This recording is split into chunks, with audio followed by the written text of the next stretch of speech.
Ibu sudah pernah memasuki kelas kalian pada semester lalu ya.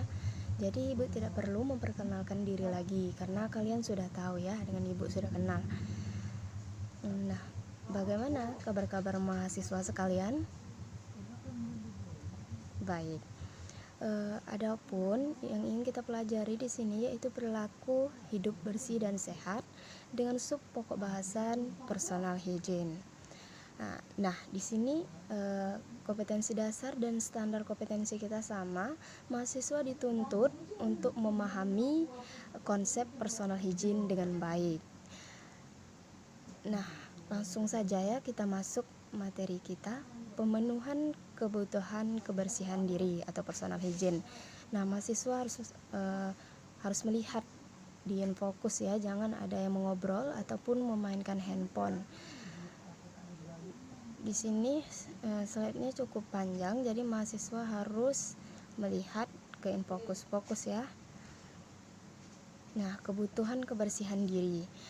Perawatan diri atau kebersihan diri atau personal hygiene merupakan perawatan diri sendiri yang dilakukan untuk mempertahankan kesehatan, baik secara fisik maupun psikologis.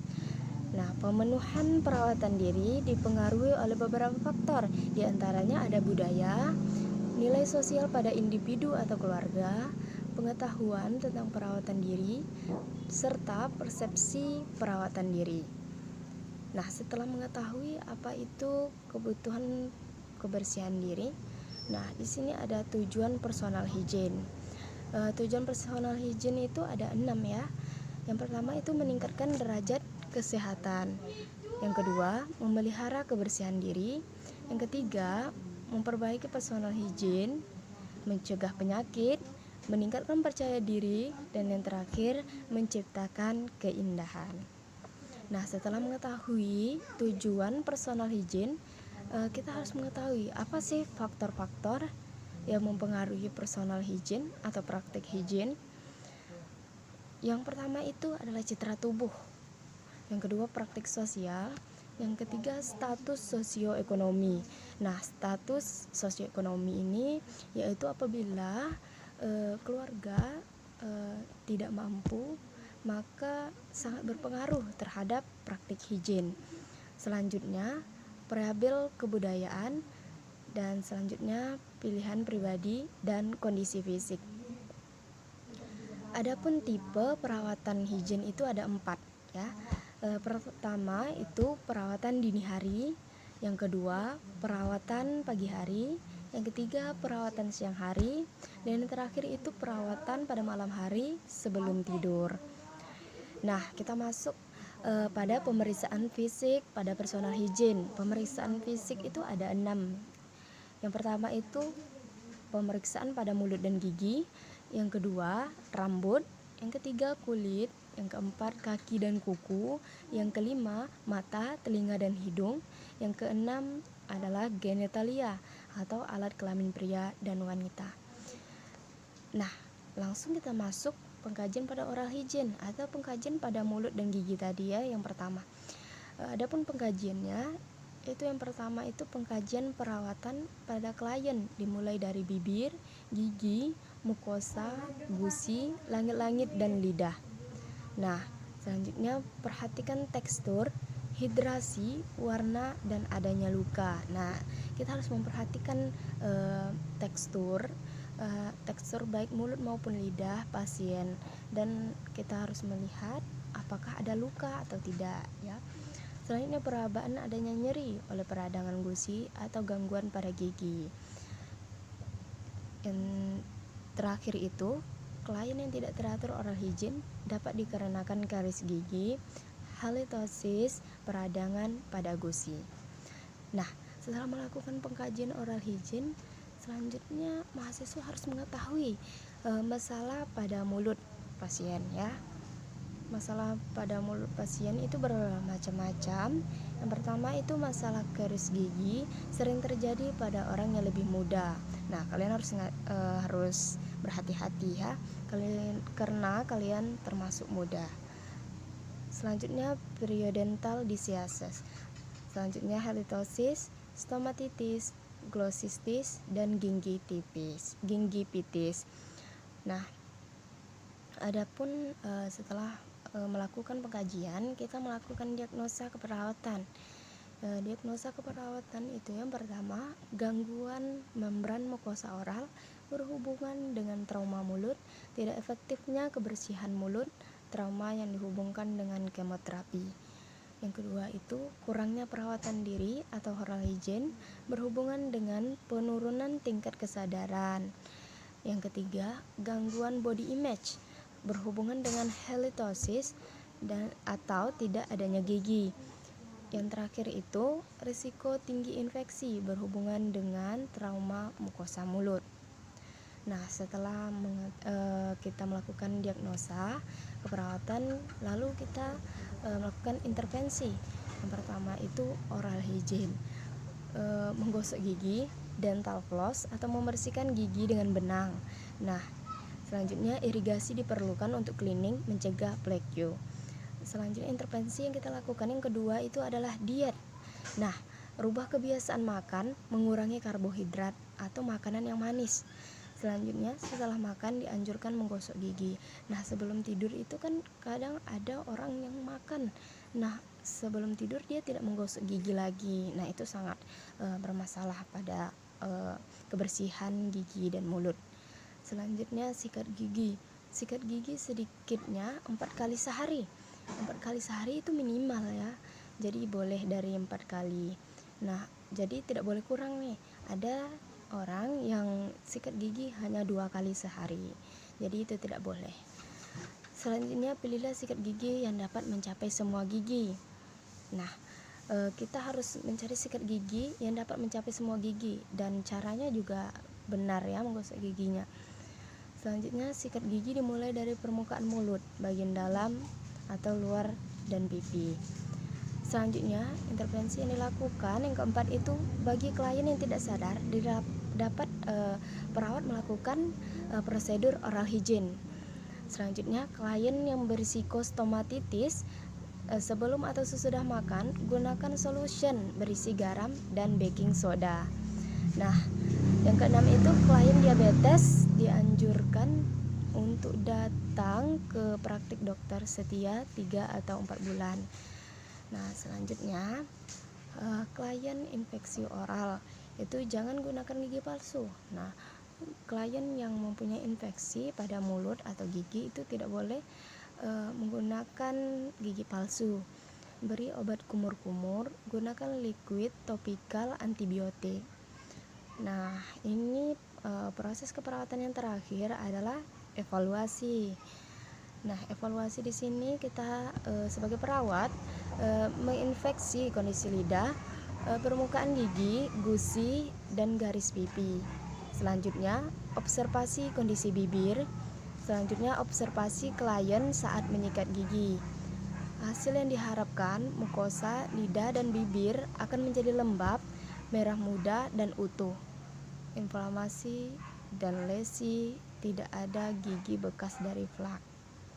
Nah, setelah melakukan proses keperawatan pada oral hygiene, selanjutnya kita kepada hair care, yaitu kebersihan rambut. Nah, pengkajian yang dilakukan pada rambut, yaitu rambut normal itu ciri-cirinya adalah bersih, berkilau, tidak kusut, dan kulit kepala bersih dan bebas dari lesi. Dan masalah rambut di sini ada 3, alopecia, pedikulosis, dan ketombe. Diagnosa keperawatan pada rambut itu ada 3 juga. Yang pertama itu gangguan integritas kulit berhubungan dengan laserasi kulit kepala, gigitan serangga.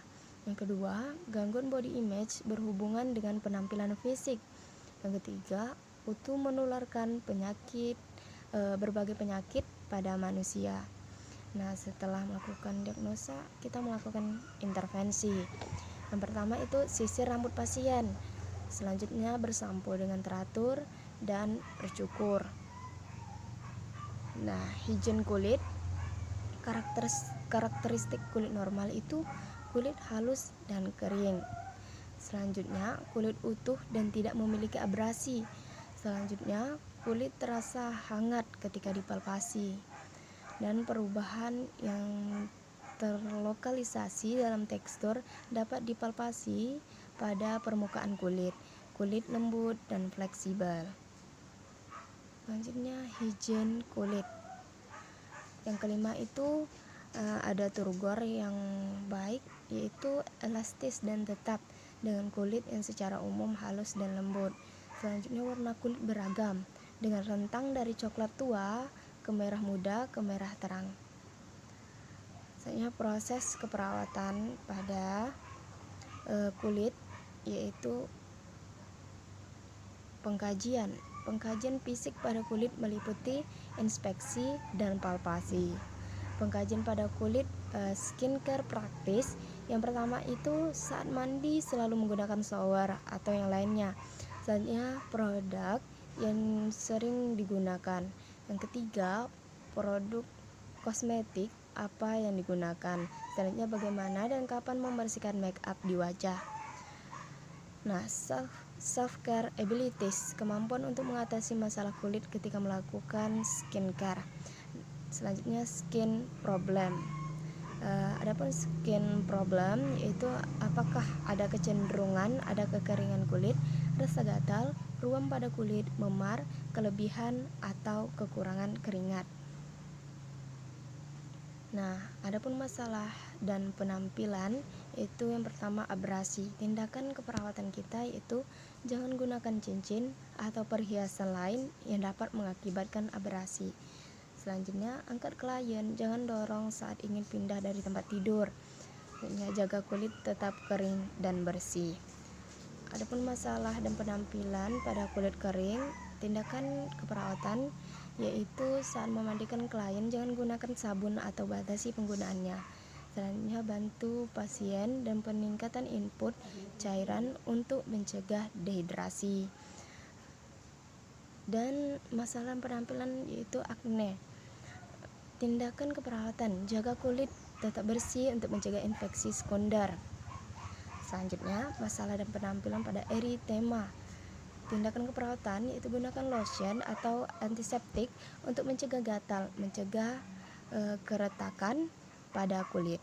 Nah, yang terakhir itu hirsutism, yaitu tindakan keperawatan yang dilakukan adalah hilangkan rambut yang tidak diinginkan atau obat penghilang rambut atau penjepit. Nah, diagnosa yang ditegakkan itu ada dua. Yang pertama itu kurangnya perawatan diri, mandi atau higien berhubungan dengan gangguan kognitif, kurangnya motivasi, gangguan penglihatan, dan gangguan jantung. Yang kedua, gangguan integritas kulit berhubungan dengan immobility, gangguan sirkulasi vena, arteri, dan kekurangan atau kelebihan nutrisi atau cairan, dan penurunan sensasi. Nah, intervensi yang kita lakukan itu yang pertama kesehatan kulit merupakan perlindungan bagi tubuh. Yang pertama, cegah kulit dari iritasi dan injuri. Yang kedua, kuku tajam, cincin yang dapat membuat luka kecil perlu dihindari.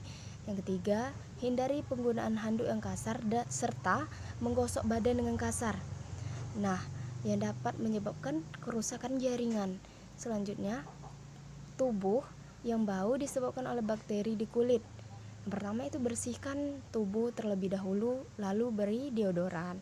Yang kedua, kulit yang sensitif. Yang ketiga, kulit yang sensitif dari iritasi dan injuri tergantung pada tiap-tiap individu.